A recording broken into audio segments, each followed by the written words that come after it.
Welcome to the Lymphoma Research Foundation's update on diffuse large B-cell lymphoma webinar. I'm Lani, and I'll be the moderator for today's call. During today's call, you will hear from an expert speaker, and you will have an opportunity to ask questions. If you have questions during today's presentation, you can ask them at any time in the Q&A box on the webinar. As a reminder, this webinar is being recorded. At the end of the program, a link will appear on your screen. Please follow this link to complete an evaluation of this program and gain certification of attendance. If you're listening by phone, this link will be sent to your email at the end of the webinar. And now I'm pleased to introduce Jessie Brown. Jessie Brown is the Associate Director of Patient Education at the Lymphoma Research Foundation. Welcome, Jessie. Thank you. And thank you to each of you for taking the time to join us on today's update on diffuse large B-cell lymphoma webinar. We'd like to thank our sponsors of this webinar, Karyopharm Therapeutics and Incyte Corporation. Access to expert disease information is so important, and we're thrilled to be able to bring you this educational program today.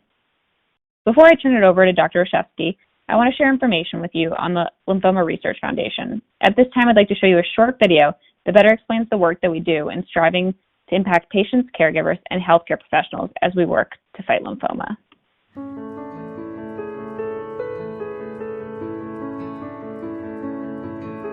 My name is Juliana Fuller, and I was diagnosed with follicular lymphoma in 2011. The questions that came to my mind at that time were not just about treatment and about survival, but also, how does a young adult face this? And from the very first moment that I was in contact with the Lymphoma Research Foundation, I was so impressed by the professionalism and just the evidence-based information that was given.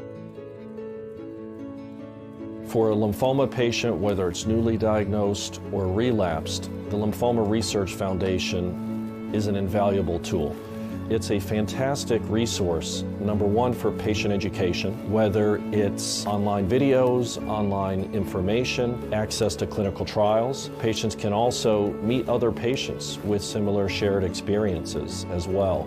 When someone contacts the LRF helpline, we provide them with information about the disease itself, including information about the most common lymphoma subtypes, and we have resources that are specific to these, including fact sheets and booklets. We also provide them with information about treatment options, as well as clinical trials, and whatever their needs might be financial assistance or peer support, for example. One of the ways that we connect individuals with the larger lymphoma community is through our Lymphoma Support Network. This is a peer support program where we match patients, survivors, and caregivers with others who have been through a similar experience. We find that there's certainly something to be said about being able to connect with someone who has walked down a similar path and who can share their own experience with that individual. I will often refer patients to the lymphoma.org website as well as their app. Both of them provides useful information for whether it's the big picture or also aspects and information for the individual patients.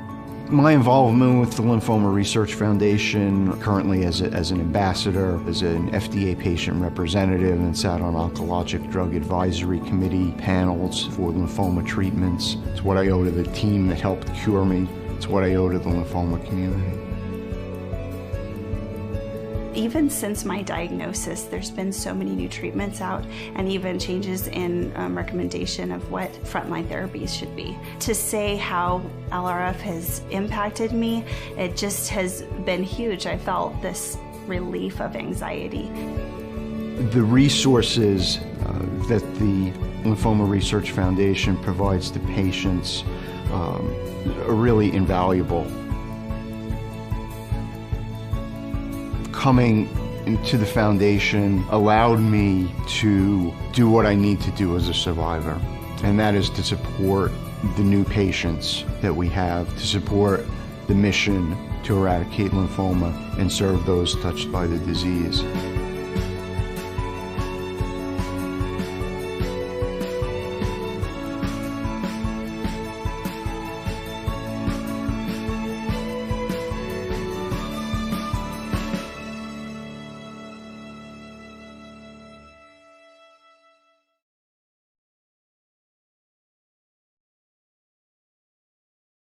I really hope you'll take advantage of some of the great resources and services that LRF provides. If you have questions regarding what you saw in the video, or if you need information about relevant treatment options and supportive care resources, you can reach out to LRF through our website at lymphoma.org or by calling our helpline at 1-800-500-9976. We have a wonderful program planned for you today, and I'm honored to introduce you to Dr. Mark Reshevsky. Dr. Reshevsky is a senior clinician and also the clinical director of the lymphoid malignancies branch at the Center for Cancer Research at the National Cancer Institute within the National Institute of Health. His research focuses on aggressive B-cell lymphomas, including DLBCL. Thank you so much, Dr. Reshevsky, presenting today. I'll now turn the talk over to you.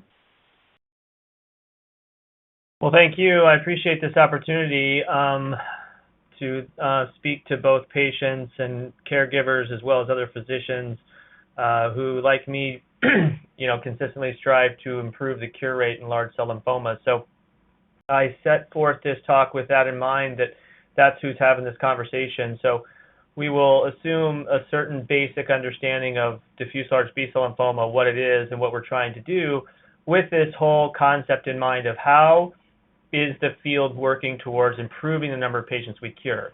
And that's what I want to go through today. First of all, I just want to say I have no financial conflicts of interest, but we will speak quite at length about BTK inhibitors and their role in large cell lymphoma, although that's not approved by the FDA. So we'll talk about large cell lymphoma, and our lean here at the NCI is focused on precision medicine, so I will spend a lot of time talking about that. But then I also want the audience to appreciate the fact that there is an expanding toolkit, and it's not possible to go through all of the novel agents or targets that are important in this disease, but I will hit on some that I think are the most promising. So when we think about large cell lymphoma at our institution, the first question is always, what are we trying to achieve? And in diffuse large B-cell lymphoma, it's important to just state from the beginning that the goalposts are cure. So we're not in a situation where we're trying to improve simply response. We're trying to improve the number of patients that we can actually cure of this disease. In most cases, that's the first time we give treatment, but we're now seeing that with some novel immunotherapy, we actually have opportunities to cure in the second line. And then secondarily, and this is something we grapple with all the time in constructing of clinical trials, is how do we then get the new advances to patients that have the greatest need? We don't want to do clinical trials in patients that are already going to be cured. We want to find ways to improve the cure rate, which means getting these newer medicines to people that probably aren't going to be cured if we give standard treatments. So I always remind myself of the beginning, and this slide helps me do that. One of the things in diffuse large B-cell lymphoma is that chemotherapy is the backbone of cure.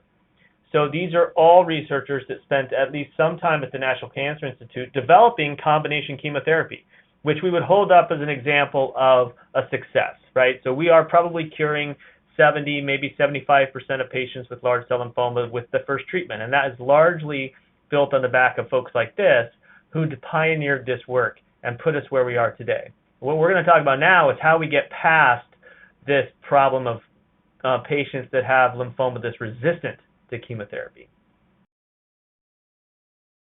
So this slide helps us kind of see where we are. It focuses on the fact that the last sort of transformative drug that improved outcomes, at least in all diffuse large B-cell subtypes, was rituximab, or anti-CD20 antibodies.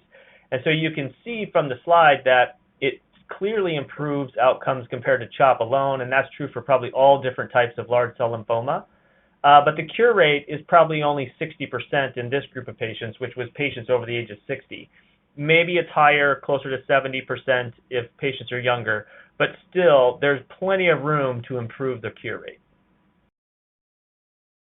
So one of the sort of sobering things about the work in large cell lymphoma is a number of clinical trials, randomized clinical trials, that have tried to improve upon R-CHOP have not done so in a clear way. So certainly the chemotherapy backbone that we pioneered here, which is dose-adjusted EPOCH-R, did not show benefit in a randomized phase 3 study. And number of targeted agents such as bortezomib, ibrutinib, and lenalidomide, when added to an R-CHOP backbone, have not clearly shown us that these regimens are better than R-CHOP alone. And so there is some level of trying to reassess how we've been doing things and think in a different way moving forward so we can improve the outcomes of these patients and not do clinical trials that turn out to be negative at the phase 3 level. And so then who are our customers? So one of the things we think about here is certainly it's the patients with large cell lymphoma, but then we, of course, are a public institution. We're federally funded, and then we try to develop regimens here that can then be exported outside of here, or concepts here, and that's how we think about it within our branch. So this is the lens of which I'm coming at diffuse large B-cell lymphoma. So that is to say, focus on precision medicine. So what is precision medicine? So there are different definitions, and the NIH might think about that across diseases in a way that sort of individualizes patients and their experience.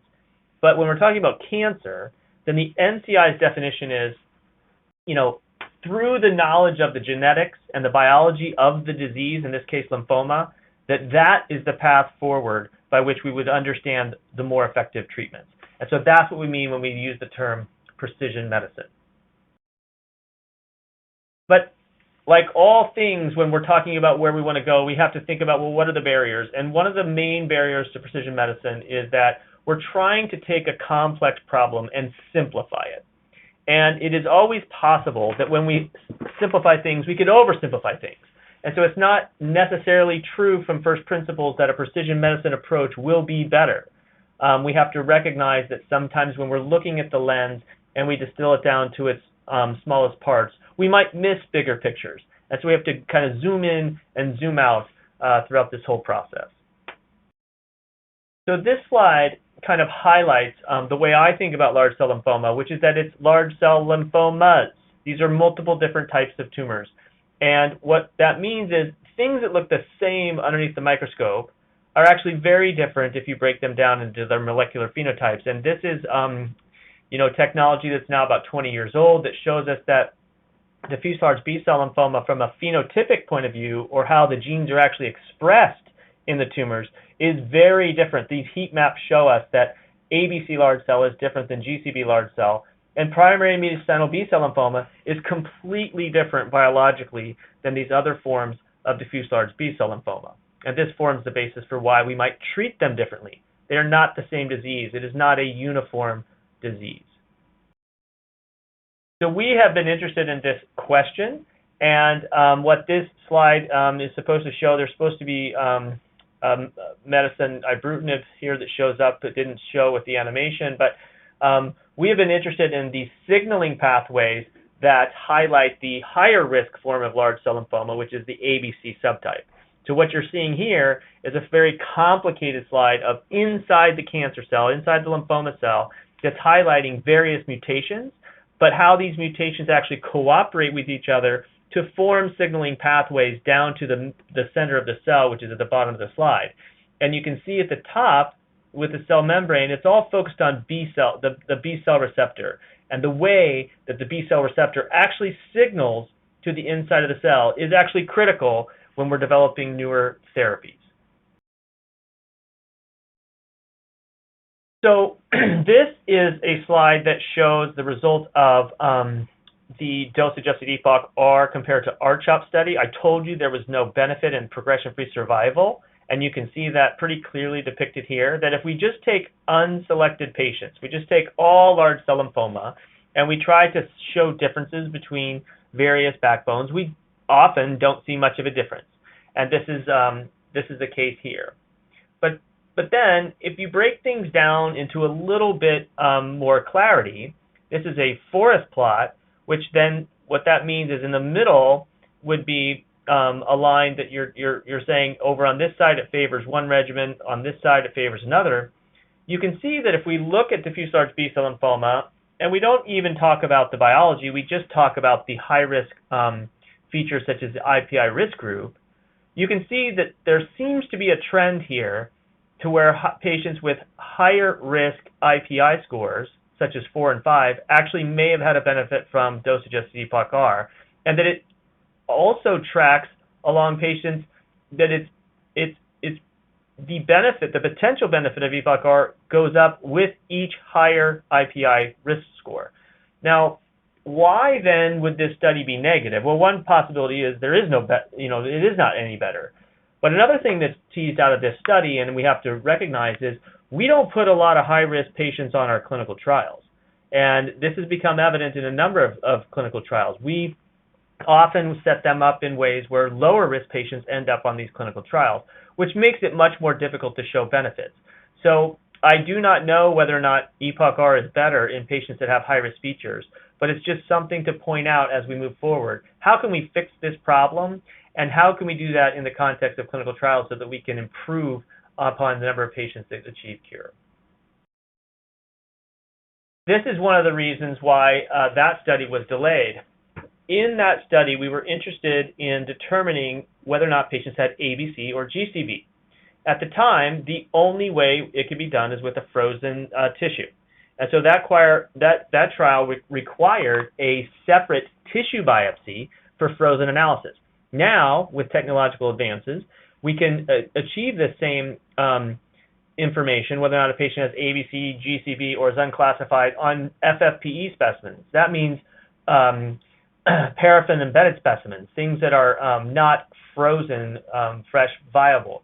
And this allows us to get this information quicker and decreases the delay of getting on trial, and maybe is a tool moving forward. So this then shows ibrutinib targeting chronic active B-cell receptor signaling, and I'll spend a little time talking about where we are with ibrutinib in large cell lymphoma. So we have been studying ibrutinib and medicines like ibrutinib in aggressive lymphomas here for a number of years. And this is a study that was published about 5 years ago that showed us that similar to our preclinical modeling and predictions, the benefit is mostly in patients that have ABC large cell lymphoma. Now, that is consistent with what we expected, and that's also good from a standpoint of that is who I already identified as having the highest need for improved therapies. Ibrutinib doesn't have a high response rate in patients that have GCB large cell lymphoma. And you can see that depicted here in a waterfall plot, that the squares that are blue are ABC large cell lymphoma, and the majority of patients that had a significant response to ibrutinib monotherapy were indeed of the ABC subtype, and the majority of patients with GCB did not respond. But you can see that that doesn't hold in every case, and you can see there are cases of orange that are below the line, meaning they had some response, and I'll get back to this issue later. But this is going to this concept of when we oversimplify things, we could miss things. And there are patients within each category that respond, and there are patients within each category that don't. And learning this genetic heterogeneity and how it fits is a current ongoing effort by us and others. So the other thing to point out is when we're using monotherapy, when we're using a singular drug, even when patients respond, the benefit is typically not long-lasting. So we got tricked a little bit with imatinib in CML to where we thought, well, precision medicine, if we find one drug, one target, we'll hit the sweet spot, and that's all the patient will need. But in large part, that's not true. And you can see here that even in ABC large cell lymphoma, which was more likely to respond to ibrutinib, the response only lasted 2 months. And if we're going for cure, then certainly that is not going to cut it. We have to have this combined with other drugs, and that's currently where we are now. No longer interested in ibrutinib monotherapy, but trying to find the right safe and effective partners.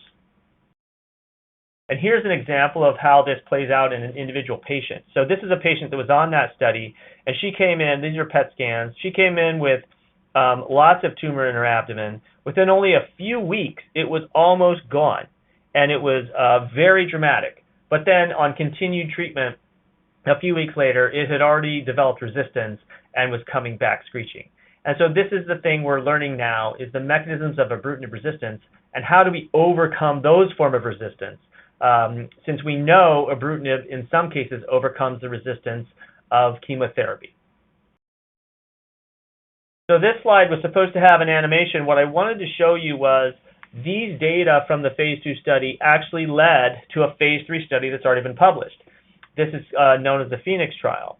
Now, the Phoenix trial was R-CHOP plus or minus ibrutinib well, R-CHOP plus ibrutinib versus R-CHOP plus placebo, and it was focused on these patients with ABC large cell lymphoma. And you can see that, well, you can sort of see, you have to look past this precision medicine as a failure, but you can see that there was really no benefit even in ABC large cell when we looked at the whole group. And so at first blush, you would call this study negative. And you would say, well, precision medicine is just a failure. Even though early stage studies are promising, when you finally get to the phase 3, you just can't see the benefit. Precision medicine will not work. However, if you take a slightly different view, you can see that in patients that were younger, patients that were less than 60 years old, there actually was a benefit when you added ibrutinib to R-CHOP. And this wasn't just event-free survival. This was overall survival. And so this is a subset of patients. It was not a pre-planned subset analysis, but either way, you're seeing almost a 15% improvement in overall survival for these younger patients. So the questions now become, what is the reason for that? Is this the true finding, which is ibrutinib can improve the cure rate of R-CHOP, or is it more complex? And how do we sort these things out? And that's the future, and that's the subject of ongoing trials now. Ibrutinib is not the only drug that can improve outcomes, and it's not the only drug that's being studied in diffuse large B-cell lymphoma. This is also the result of data published at the ICML conference 2 years ago, in which the ECOG showed us that Greg Nowakowski from the ECOG presented data that Revlimid, when added to R-CHOP in a randomized phase 2 trial, also improved overall, or had a trend towards improvement of overall survival in patients that were not selected for the presence of GCB or ABC large cell lymphoma. Now, at the same time, in the same conference, a randomized phase 3 showed that ABC large cell lymphoma did not benefit from lenalidomide. So again, the complexities we're dealing with is that the disease is complex and the patients are very different. And how do we design trials to improve outcomes is a subject of focused debate. This is showing the cell of origin outcomes, and you can see that if one were to pick which group did better with the benefit of with the addition of Revlimid, it was probably in the ABC subtype. So the overall group did have an advantage, and this advantage was largely driven by the improvements in outcome in ABC large cell, which again was part of the hypothesis entering the study. So, how do I summarize what I just showed you? Well, I'm not sure we should conclude that precision medicine has failed, but we have learned a number of things that don't work. And I think just simply adding one drug to R-CHOP or whatever the backbone is, and not thinking carefully about how you enroll patients, how do we get high-risk patients on, how do we study the differences between the patients, that is difficult to overcome. And so these are lessons learned moving forward, and one of the things we're trying to incorporate into all of our trials now. So this is one of the reasons, this slide depicts one of the reasons why this is so difficult. And what this is showing you is that this is data published in the New England Journal of Medicine led by Lou Stout from NCI that shows that it's not so simple to just look at the gene expression. And even here, within the categories of ABC and GCB, which are recognized by the World Health Organization as a distinct forms of lymphoma, or even the group that's not classifiable by gene expression, that if you look at the mutational profile or the genetic profile that includes not only mutations but copy number abnormalities and other things, you can see that here there are separate genetic subtypes within each molecular subtype. And so this is why the problem is complex. This is why precision medicine is difficult, is in some situations you're talking about a patient who has a disease that may only represent a small percentage of the pie. And even if that patient responds very beautifully to something like ibrutinib or other targeted medicines, how do you design trials that show that definitively when it's such a small population? And so we're talking about heterogeneity and how do we overcome that problem when we move treatments forward. So what can we say we've learned? Well, one of the things we've learned is in our clinical trials and even in our regular practice, which we already know, is this precision definition cannot delay time to treatment. So we have to be able to get this information quickly. Otherwise, it's going to skew our populations. And if we need it clinically for patients not in clinical trials, we also need it right away. We can't wait 2 weeks or 3 weeks. That will ensure that the patients that have the worst disease will not get that information. We know ibrutinib monotherapy won't do it, and we're learning that the toxicity profile when you add ibrutinib to chemotherapy is more complex than previously understood. And getting a handle on this genetic heterogeneity in large cell is currently ongoing and one of the main focuses of our research group moving forward. But I will also tell you that precision medicine has been a success, or it is looking like it will lead to success, and I'll show you how. I'll show you a little bit of a background of some data we have emerging from our institution now, changing it a little bit from just systemic diffuse large B-cell lymphoma and looking at lymphomas that end up in the central nervous system. So we then asked a question from our original trial, which was, what about the mutations themselves? Can they actually predict who would respond to ibrutinib? So beyond just ABC or GCB, does the specific occurrence or co-occurrence of mutation predict response? And here's what we saw. What we saw was that if patients had both a CD79B as well as a MYD88 mutation in this category, and this is only 5 patients, 4 of the 5 responded to ibrutinib. Whereas if they had a MYD88 mutation, but it was not cooperating with the CD79B mutation, they were wild type, none of those patients responded. And so this led us to say, okay, well, where do you find this group of patients? Where is it that you'll find a group of patients that have both CD79B and MYD88 mutations? And that led us to the central nervous system. So in primary central nervous system, the co-occurrence of these mutations is around 37%, which is not all the patients, but it's certainly higher than you'll see in ABC large cell lymphoma that occurs outside the brain, which is only 10%. So it made us wonder, how well does ibrutinib work in this setting? And going back to the study of systemic large cell lymphoma is that even that's not complete. Because if we looked at the situation and said, well, if we just look at the patients that respond to ibrutinib, what is their profile? The majority of patients, we couldn't even tell. They didn't have either a MYD88 mutation or a CD79B mutation. And that told us that we needed to know more about the genetics in the context of ibrutinib responsiveness. So primary CNS lymphoma certainly hits one of these other goals I outlined at the beginning, which is, what about the patients with the highest need? So we are now learning quite clearly across most lymphomas that one of the main risks of failing therapy is spread to the central nervous system, either at the beginning or immediately after therapy. And in primary CNS lymphoma, if patients are refractory to their upfront treatment, their median overall survival is only 2 months. The overall survival is 2 months. So we developed a regimen here focused on ibrutinib. Okay, so patients got ibrutinib for 14 days first by itself, but then recognizing that monotherapy probably won't cure the patient, we then added this chemotherapy after the ibrutinib window. So this chemotherapy, which is called TED-ER, is modeled after the way we cure lymphoma in the systemic. So it's multiple different chemotherapy drugs, all of which get in the central nervous system and have non-overlapping toxicities with each other and can be given safely, then added to ibrutinib. And this is a regimen we've been testing here for about 5 years, and we've published our early results.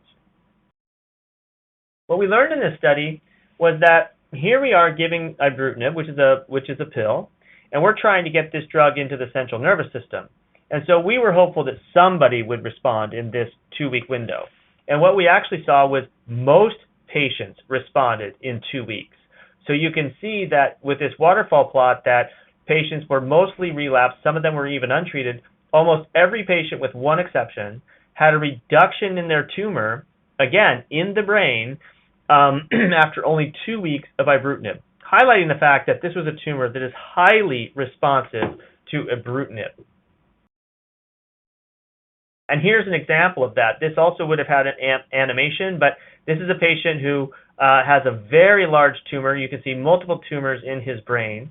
And after just 1 week of therapy, you can see they'd shrunk dramatically. And after 2 weeks of therapy, you can see that it's almost gone. That shows and highlights how fast some of these newer novel targeted agents can actually work in a real-life clinical situation. And these are data we presented last week at the ASH annual meeting showing that in patients that are relapsed and refractory, there's one exception who was untreated, we gave escalating doses of ibrutinib, and we gave it with TED-ER. And in many cases, in this case, 12 out of the 13 patients actually had achieved complete response after TED-ER without additional therapy. So TED-ER is given for 6 cycles. There's no maintenance. There's no planned consolidation afterwards. And the majority of patients actually achieved a complete response. This swimmer's lane also shows that these complete responses were very fast.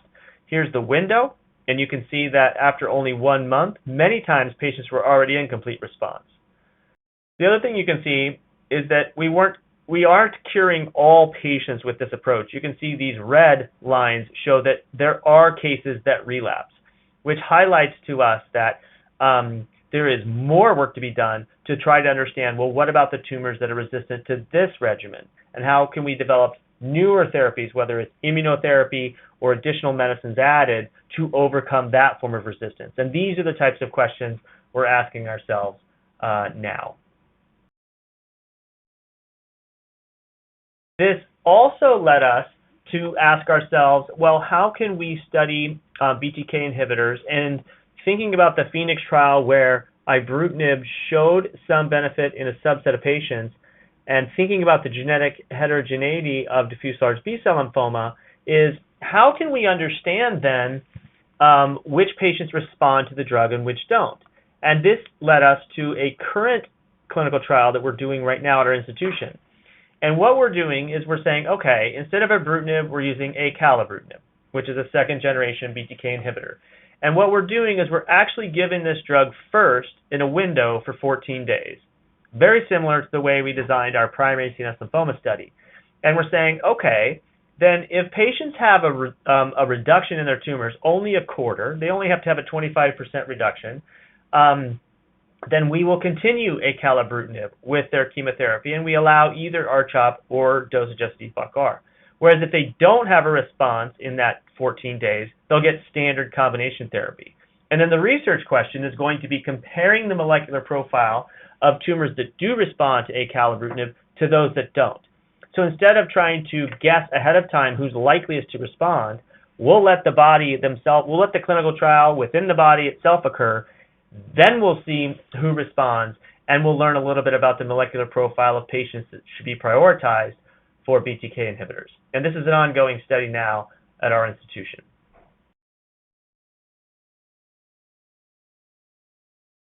A second study that we're doing at our institution that's not focused on patients in untreated diffuse large B-cell lymphoma, but in relapsed diffuse large B-cell lymphoma, is using multiple agents. So one of the things I told you from the beginning, at least from our perspective, is that monotherapy, even when it's active, does not cure most patients. And so what about when you add multiple drugs? What we're talking about now is something called VIPER, which is an acronym describing 5 different medicines, which is venetoclax, ibrutinib, lenalidomide, prednisone, and obinutuzumab. And the concept rests on the idea that we are getting synergy with these medicines. So if we're getting true synergy, which we can model in diffuse large B-cell cell lines, if this is truly synergistic, then it doesn't necessarily matter if each patient is responding to one or other drugs, as long as they're responding to some of the medicines. And that is basically one of the ways we think about combination chemotherapy. We don't ask questions in the setting of R-CHOP whether or not one patient required vincristine or not. We just assume that they're getting a benefit and that there's some level of synergy, and as long as that treatment is safe, that it's reasonable and rational to move it forward. So the other thing about the VIPER study is that we model this also after chemotherapy, which is to say we give it in cycles and we don't give indefinite therapy. So at our institution with this ongoing trial, there's all these different medicines. They're given on various days, but we give up to 6 cycles and then we stop treatment with the idea of a definitive time-limited therapy might be able to cure some patients. At this point, all in the relapse setting, but soon to be moved in a different way. And here's some data presented by my colleague Chris Milani last week at the ASH annual meeting, and he showed us that in our patients with aggressive large cell lymphoma, we have at 1 year, which is at least 6 months after patients stop treatment, almost a third of the patients have continued complete responses. The median duration of this follow-up is pretty short, but we also showed in this abstract that this regimen is safe, and there are certain groups that seem to benefit more than others. And so this is the focus of our group now, to find other patients that will benefit from this and move this regimen in that direction so we can identify these patients and prioritize them for treatments such as VIPER. Now, these next two slides were shared to me by Satva Nilapu of MD Anderson very kindly. And this is highlighting something we aren't working on at NCI, but I don't think you can talk about large cell lymphoma and not talk about the transformative role of CAR-T therapy. So CAR-T therapy, as I'm sure everyone knows, now has multiple different approvals in the relapse setting for diffuse large B-cell lymphoma. Currently, that's after 2 lines of prior therapy. But we know from first principles, if we're going to improve the cure rates, we have to move that sooner. There are multiple studies testing it as first relapse, and this is a study that was designed for high-risk diffuse large B-cell lymphoma, trying to move CAR-T all the way into the upfront setting.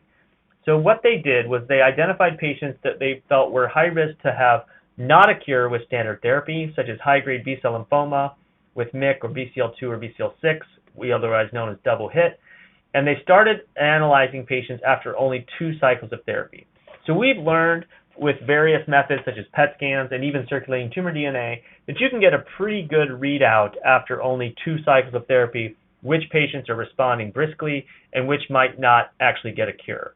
So at that time, after 2 cycles of therapy, they started the enrollment into this study, whether or not they could get Axi-cell, which is the CAR-T for patients that were Deauville 4 or 5 on their positive interim PET scan. So in other words, a response-adapted or risk-adapted strategy where if patients were doing well after 2 cycles, they continue standard therapy. If there's some concern after 2 cycles, then the plan is to switch to CAR-T therapy. And what they showed us, and this is not a comparison, but it's certainly proof of principle, was that this strategy in high-risk patients was achieved a complete response rate of 75%. Now, this is only 20 patients in this category, but this is very interesting and exciting news when you can see that this, with modern tools, can be used to identify patients who might have to switch therapy. It doesn't certainly change the way we treat patients today in early 2021 or even right now, but it's something that highlights how both targeted medicines in a precision medicine fashion, as well as a lot of these immunotherapy agents, are zooming along, and they seem to be effective even in patients in which chemotherapy is not highly effective. And so, in conclusion, I hope you can appreciate that certainly my point of view, and I represent all my colleagues in the branch, is that all of our strategies here are designed to increase the cure rate. We have the ability to cure patients with chemotherapy, but what we're interested in is identifying those that are unlikely to get cured with chemotherapy and then coming in with newer medicines to achieve that cure. Both precision medicine as well as immunotherapy are tools that we are using in order to achieve that goal.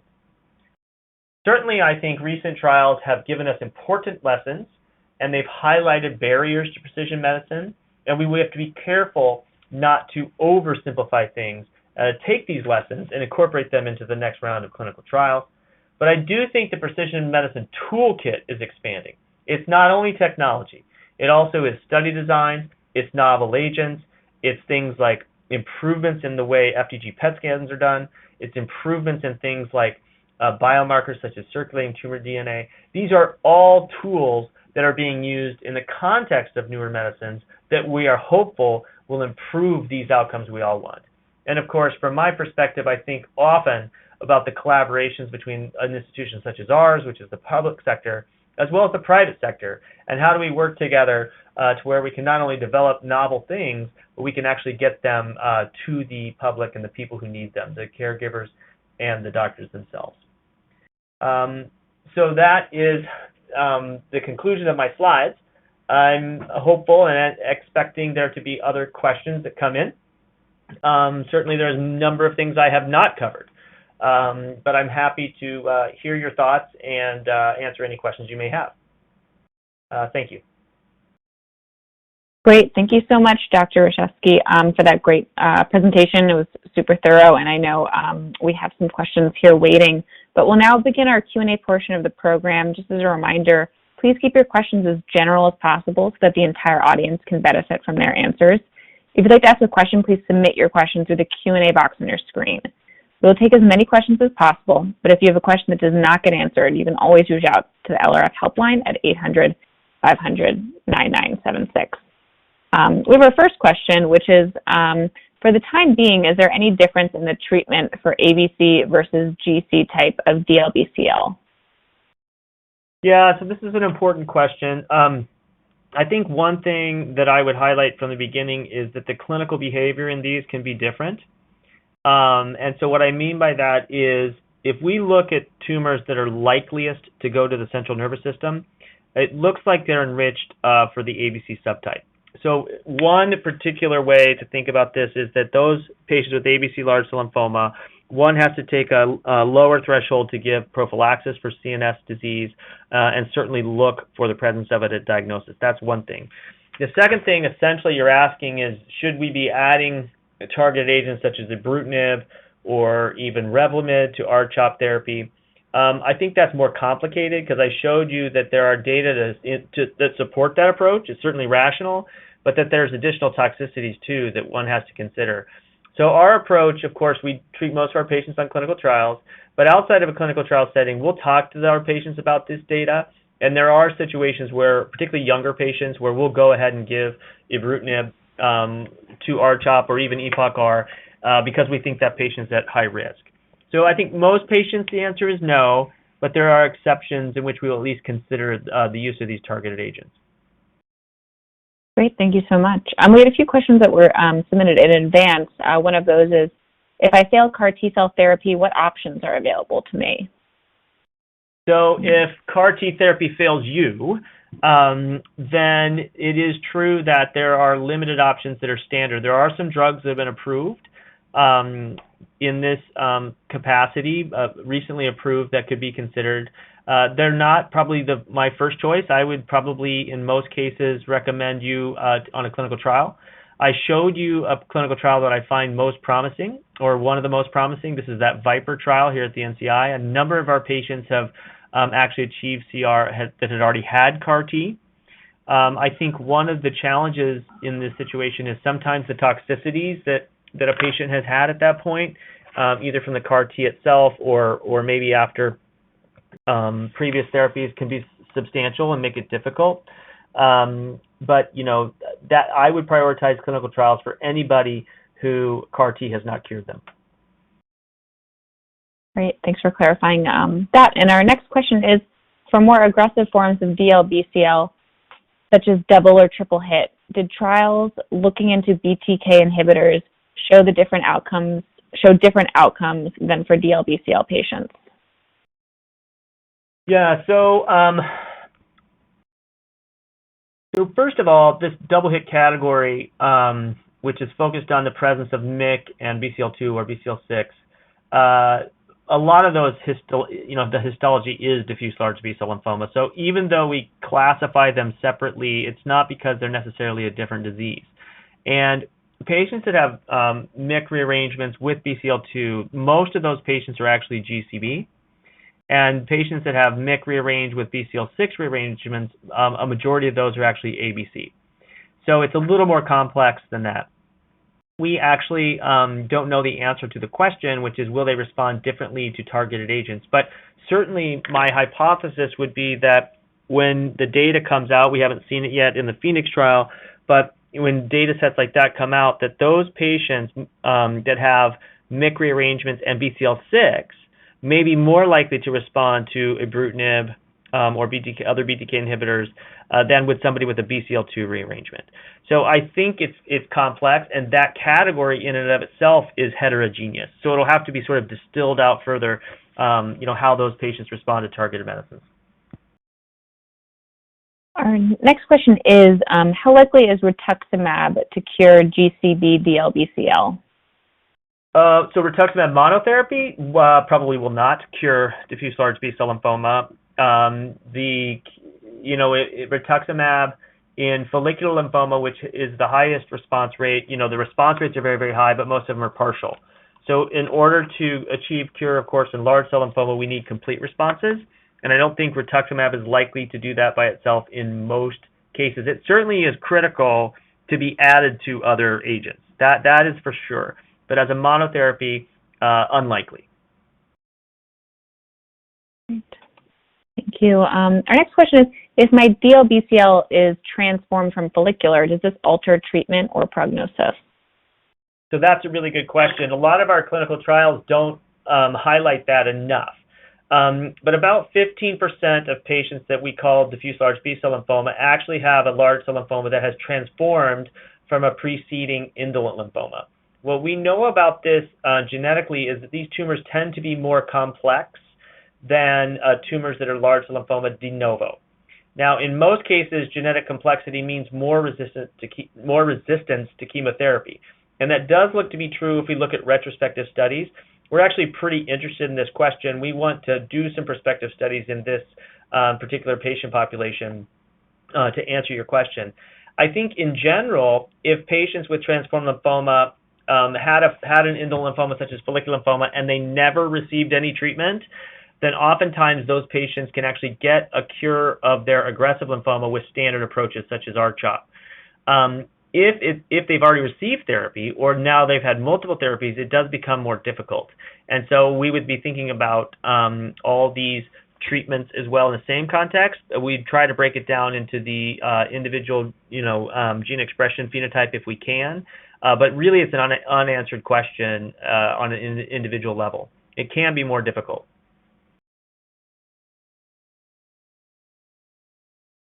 Great, thank you so much. Our next question is there a chance CAR-T would ever become a first-line therapy? Are there trials looking at R-CHOP and CAR-T as first-line?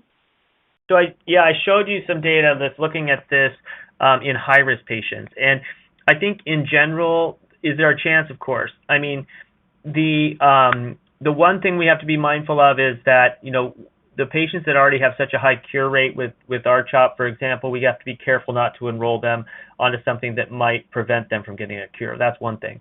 But certainly, from experience, most things that improve cure rates do so in the frontline setting. So the things that are most promising, once they get approved in the relapse setting, there's always this goal of moving them up front. And that's where precision medicine can be useful. If we could understand better the genetic predictors of response to chemotherapy versus CAR-T, then that becomes a biomarker that could be used. We just don't have any concept of that yet, but that's certainly what the goal is in the future.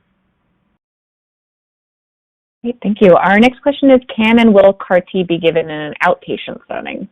Wow. I don't know. I think that it may depend on the semantics here about what outpatient is. There are centers that do quote-unquote outpatient. What that typically means, however, is that people are in a hotel right across the street so they can be brought in quickly in case they develop symptoms that need urgent intervention. So from that standpoint, I don't think it's going to be quite so simple. But it is true that there's such an emphasis on CAR-T and other cellular therapies that many places are developing centers that can address these kinds of things. So I do think that's where a need is. And so in the future, I think it's going to be easier on patients. I'm not sure it's going to be as easy as taking a pill at home, but that's to be determined. Thank you. Our next question is a little specific, but are you having success with venetoclax added to DA-EPOCH-R for double-hit germinal DLBCL? Well, we haven't done the study yet, but we want to do the study. So we have seen some early data that looks like it's effective. We think it'll be effective. It makes sense in our preclinical models. We see a lot of synergy with venetoclax and chemotherapy. The issue then becomes about safety, and when you add it, can you introduce too many toxicities? So that has to be done in a clinical trial. But I personally think there's going to be patients that will benefit from that approach. We just don't have enough data to know who it is and how and what's the right dose of venetoclax, for example. These are questions that we're asking right now. Great, thank you. Our next question is, this person was treated 2 years ago for DLBCL with R-CHOP and 18 years ago was treated for follicular lymphoma. What specific cell tests should they ask for if they relapse? Well, so one question that comes up is, are these the same lymphomas? So are these lymphomas that are completely unrelated and you were just so unlucky, or are they genetically related? You can actually ask your doctors to do some clonal analyses to see if they're related. It looks at the immunoglobulin heavy chain to see if they're identical or not. It may not necessarily matter because there is such a long period of time, but that's the type of question I would ask your doctors to ask the pathologists. Great, thank you. Our next question is, do you ever see circulating tumor DNA as a diagnostic tool in the future or just as a treatment progression tracking test? No, I think it has all those opportunities. I think that I personally think that cell-free DNA in large cell lymphoma is such a versatile analyte. It can be used at the time of diagnosis, it can be used in the middle of therapy, it can be used at the end of therapy, and it can be used as a surveillance tool. Now, this is early technology, and I anticipate this to improve over time. And so as it improves, I think it'll capture more of these various aspects along the treatment course. But I do see a world in which we're using it routinely. It just takes time, and we have to have the right studies done in which we show that it clearly benefits over our current tools. Great, thank you. Our next question is, what are your thoughts on tafasitamab and Revlimid? Yeah, so I've looked at that data. Certainly, I think that I'm glad that that's approved for patients that have another option if they've gotten to that point where the first couple therapies haven't improved the outcomes.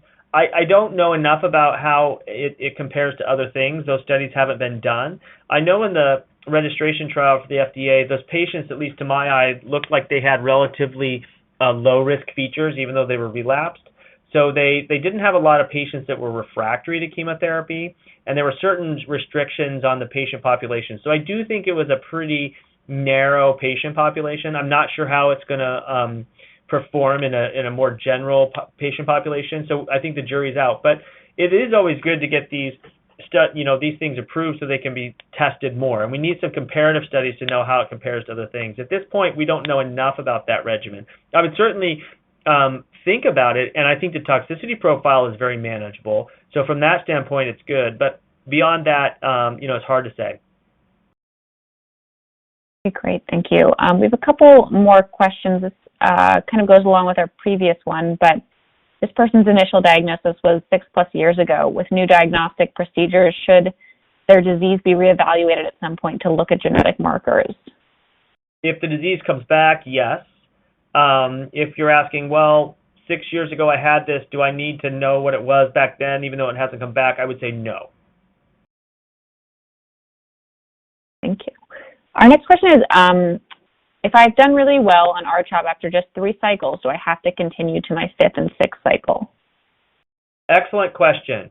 The standard would be yes, but you actually probably are hitting on something that we've not tested formally, but we think is probably true, which is that the patients that are really responsive, so if we take the really good risk patients, the ones that the disease melts away very quickly, your question is basically, do we really need 6 cycles to cure those patients? And we've actually done studies with dose-adjusted EPOCH-R in patients that had HIV, and we showed that you can cure patients with 3 or 4 cycles of chemotherapy. Now, that was EPOCH-R, it wasn't R-CHOP. That's probably also true of R-CHOP. The problem you have is that we don't have enough data to support that for a given oncologist to feel comfortable abbreviating your therapy. Now, there are concepts out there for abbreviation based on PET scans and circulating tumor DNA, sort of like abbreviating the course. So, in other words, what could you do instead of step-up therapy if the PET scan is positive after 4 cycles? Can you do step-down therapy where you say, okay, after 2 cycles, if I'm negative on PET scan, my ctDNA is negative, can I abbreviate the course of therapy? And those studies are being planned. We don't have data yet, though. So if I were you, I wouldn't make that leap without the data. But for researchers, I think we may someday be able to do that. Great, thank you so much. We have time for one more question. We could have one final one that just came in. In the case of NHL and particularly PTLD, generally what drug therapy might have a better chance of cure? Well, PTLD, post-transplant lymphoproliferative disorders, that's a complex area. It's a little more, it's not really what we think about with diffuse large B-cell lymphoma. So these that are rising in the setting of immunosuppression, I didn't talk about that here. Those actually have a distinct biology. So oftentimes those are driven by Epstein-Barr virus, EBV, and those look like they're categorically distinct from diffuse large B-cell lymphoma, this de novo. So it's a little complex there. We don't have a lot of targeted agents there. There are some adoptive cell therapies that look promising. For the most part, we stick with chemotherapy and radiation, and sometimes, if it's possible, to reduce, immunosuppression or improve immune therapy. But other than that, there's not a targeted agent that I'm aware of that's specific for that population. Great, thank you. And I guess one last question here. Do you have any recommendations for combating side effects of the chemotherapy, such as neuropathy? Yes, I do. I think one of the most important things is, one of the things about neuropathy that is particularly important for patients and caregivers and physicians is it's best prevented. So when we give dose-adjusted EPOCH-R, we have to focus on this a lot. And when we see that it might be emerging, we have to reduce the dose of vincristine. If you don't do that, it can be permanent. If you're dealing with that because you recently had treatment or your ongoing treatment now, just recognize that with time, that oftentimes gets better, and specifically if the doctor has been reducing the dose of vincristine, it can get better. If it's been long-term, there's less things. There are some medicines that can help with the pain portion of it, but oftentimes the sensory component, the lack of feel, doesn't always return. Great. Well, thank you so much, Dr. Reshevsky. This has been really wonderful, and we were so happy to have you join us today. And for all of our callers, this will be recorded as well. So if there's anything you missed, you'll be able to tune in at a later date. So thank you so much. And thank you again to everyone joining us on today's call. We hope you found the information both informative and also hopeful. We'd also like to thank our sponsors again for making this program possible, Karyopharm Therapeutics and Incyte Corporation. Please remember, if you have any additional questions or you'd like to be connected with someone else who has been impacted by lymphoma, you can reach out to the LRF helpline at 800-500-9976.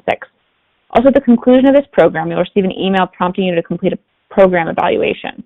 I'd ask that you please take a few moments to complete this, as these are important for helping LRF to ensure they deliver the most useful and meaningful programming to you. And with that, I'd like to thank everyone again and have a wonderful day.